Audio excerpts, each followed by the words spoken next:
together too often, and it's even better to see Gemma's family coming into the fold as well as all my friends. I'm very glad Richard could actually make it. Well done, mate.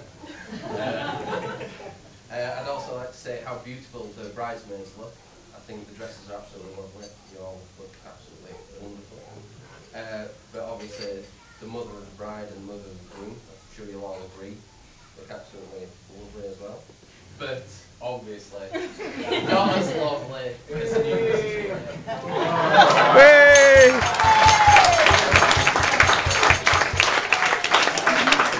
This is I'm only so good because I've had so many invitations. Really not what they said. I'd like to thank my cousin Deb and my mum for the cake. I know you had a lot on your plate, but it means a real lot to me that you could do this for me. So thanks a lot.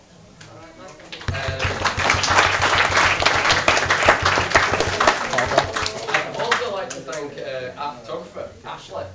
You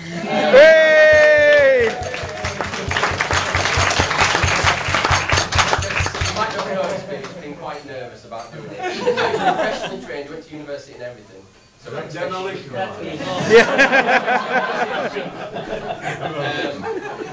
it means a lot to Gemma and me because you've saved us so much money by doing it.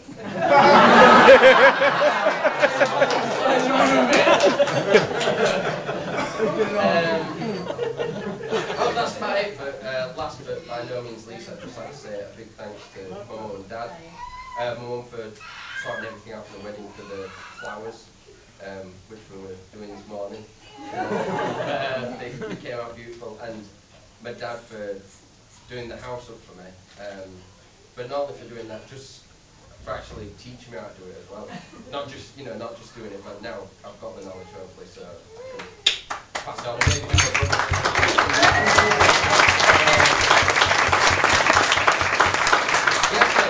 That's the end of my list. So I hope you all have a really good party tonight, and we'll all have a few drinks, not get too rowdy. And I'd like you all to give a big round of applause to introduce my brother in, because I know this speech is going to rock even if he doesn't.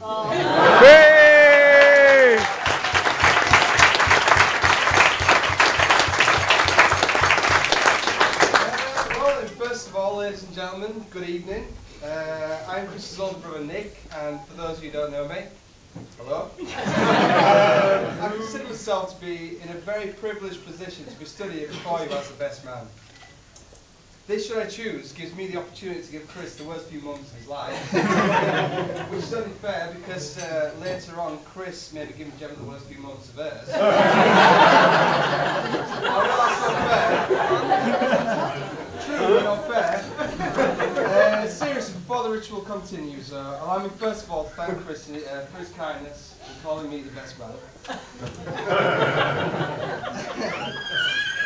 Now, I stand here today on this very special occasion, having been awarded the great honour of being Chris's best man. Now, it seems a little odd for me to be referred to as the best man. After all, who pays attention to anyone except the bride, the bridesmaids, or maybe the groom? Okay, we'll leave it with the bridesmaids. Doesn't the bride look stunning as well? You all say, and you're quite right, she really does. And what a charming set of bridesmaids. They look amazing, which of course they are. And for the one or two desperate people in the room, how about the dashing bridegroom? Yeah.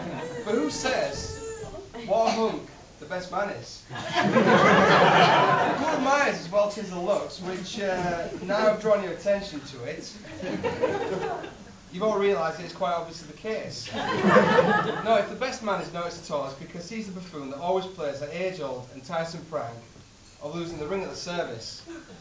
Some people may actually think he's a waiter or a chauffeur. One lady, who shall remain nameless, even asked me if my name was George, and I've been sent here to meet her by the Lonely Hearts Club escort agency. But the only trouble with being the best man at a wedding is that you never get to prove it. Anyway, enough of my trouble. Gemma, I have to say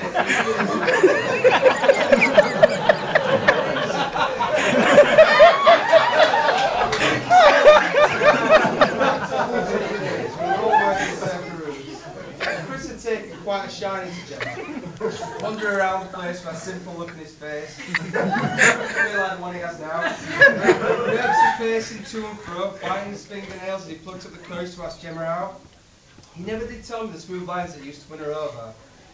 But I think the silver-tongued devil finally clinched the deal with the line, does this handkerchief smell of chloroform to you?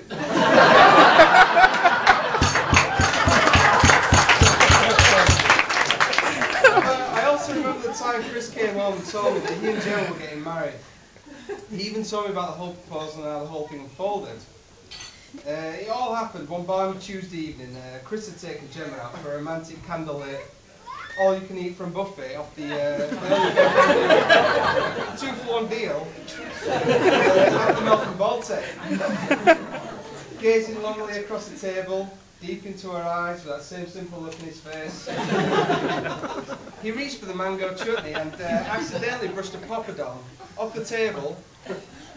Now as it floated gently to the floor, shattering on impact, he went down on one knee to pick it up. Gemma, dizzy with excitement, instantly jumped to conclusions. Well,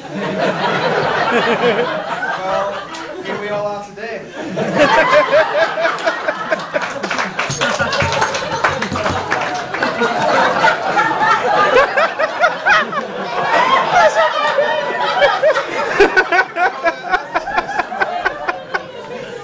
What would a best man's speech for our few pearls of wisdom to pass on, so here it goes.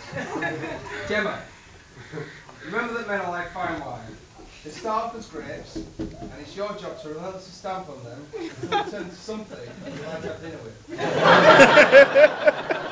Chris, women are also like fine wine. They start out fresh, fruity, and intoxicating to the mind, turn full-bodied of age, and finally become more sour and vinaigrette.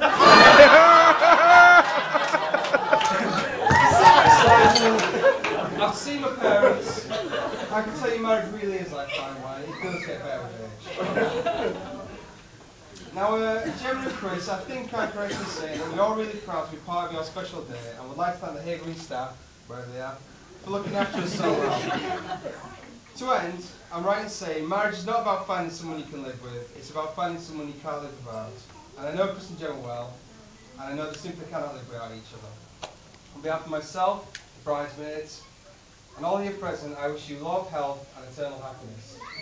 Ladies and gentlemen, I give you the bride and groom. The bride and groom.